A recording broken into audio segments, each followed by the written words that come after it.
Congress party Tellapur municipality ఈరోజు BRS party వాళ్ళు మన ఎంఐజీ ట్యాంక్ సెంటర్లో రిలే నిరాహార దీక్ష చేపట్టడం జరిగింది. వారి అజెండా ఏంటంటే ఎంఐజీ విద్యుత్ నగర్ను టోటల్గా మొత్తం భారతీనగర్ డివిజన్లో కలిపడం జరిగింది. ఇది తెల్లాపూర్లోనే ఉంచాలి అనే డిమాండ్తో వాళ్ళు ఈ రిలే నిరాహార దీక్ష చేపట్టడం జరిగింది.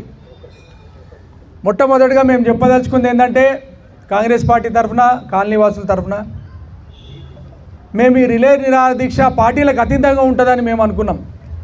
మేము కూడా సంతోషించినాం. సరే మంచిదే, ఏదైనా మంచిగా అయితే మంచిదే అని మేము కూడా ఎప్పుడు కామెంట్ చేయలే. వాళ్ళు ఈ దీక్ష చేస్తున్నారని మాకు 3 రోజుల ముందే తెలుసు. అయినా కూడా మేము ఎక్కడ లూజ్ టాక్ చేయలేదు. వాళ్ళ గురించి ఎప్పుడు మేము తప్పుగా మాట్లాడేది. ఎందుకంటే ఎవరైనా ఏదైనా సాధిస్తుంటే మనకు తోచిన సహాయం వీలైతే చేయాలి, కానీ డిస్టర్బ్ చేయొద్దు అనే ఉద్దేశంతో మేము ఎప్పుడు కూడా ఆబ్జెక్షన్ చేయలేదు. కానీ వాళ్ళు చాలా తప్పుడు ప్రచారాలు, తప్పుడు మాటలు, మొత్తము పొలిటికల్గా కాంగ్రెస్ పార్టీని టార్గెట్ చేయడము, లోకల్లో ఉన్న స్థానిక నాయకులను టార్గెట్ చేయడము మమ్మల్ని చాలా బాధ కల్పించింది. ఎందుకంటే తప్పుడు ప్రచారాలు చేయడం వాళ్ళకి అలవాటయ్యి, నేనేమంటున్నానంటే దీక్ష కన్నా ఎక్కువ పొలిటికల్ విల్ కనిపించింది. ఒక్కసారి మనం వివరాల్లోకి వెళ్తే ఈ హైదరాబాద్ అభివృద్ధిలో భాగంగా అప్పుడు తెల్లాపూర్ గ్రామ పంచాయతీ ఉండే, దాన్ని తెల్లాపూర్ మున్సిపాలిటీగా మార్చడం జరిగింది.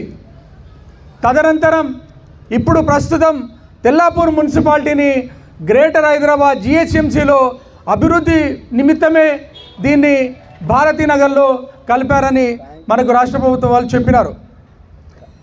మొత్తం జిహెచ్ఎంసీ పరిధిలో 150 డివిజన్లు ఉంటే ఇప్పుడు 300 డివిజన్లుగా మార్చి దాన్ని అంటే 100 డివిజన్లకు ఒక సర్కిల్ అంటే 3 మేయర్లు పెట్టే ఆలోచనలో ప్రభుత్వం ఉందని మనకు సమాచారం అందింది. అయితే ఇందులో భాగంగానే మేము ఆఫీసర్ని కడుగుంటా కూడా వాళ్ళు చెప్పడం ఏమంటే ఆల్రెడీ భారతీనగర్లో ప్రతి ఎల్ఐజీలో కానివ్వండి, ఓల్డ్ ఎంఏజీలో కానివ్వండి వార్డు ఆఫీసులు ఉన్నాయి. అక్కడ వార్డు మెంబర్లు కూడా ఉన్నారు. మీరు ఓల్డ్ ఎంఏజీకి పోతే టీవీ రావు గారు, మిగతా 2 మెంబర్లు ఉన్నారు. మన ఎంఐ